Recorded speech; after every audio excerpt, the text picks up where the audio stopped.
The Israeli public is incredibly divided about this, and it's not a left-right question, it's much more complex. The IDF has deep concerns about it, and as I said, have expressed that publicly, but also there is this perception within Israel that Prime Minister Netanyahu has not delivered on his ambitions in this war, and particularly that moving into a place like Gaza City and the other areas that have stayed where Israel to date has stayed out, will threaten the lives of the remaining hostages, because everybody looks at what happened last year when Israel moved into Rafah, and the result was that a number of Israeli hostages were assassinated.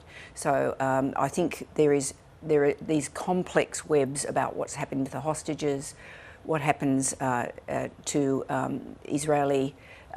what happens to the opinions of Israel internationally, that is focusing the minds of some in Israel, and a lot of division about the level of confidence they have in Netanyahu's leadership. And as we've heard, grave concerns among those people living in Gaza. Absolutely, and it's a bit striking, Ros, that the one thing you don't really hear much about in the debates in Israel is what it means for people in Gaza. It's about the hostages, it's about the state of the IDF, and it's about the war aims. It's not about what happens to people on the ground.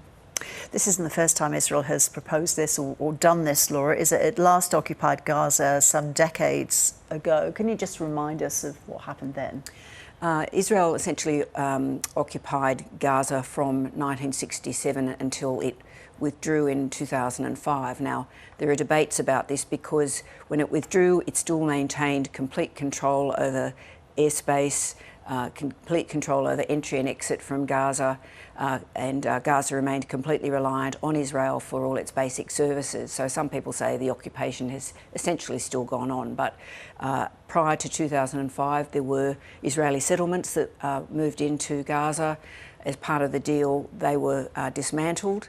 But I think the important thing for the current Israeli mindset is to understand that even for sort of moderate Israelis, the view is that what happened when Israel pulled out of Gaza in 2005 was it allowed the takeover of Hamas, which has proved an existential threat to Israel, and therefore they say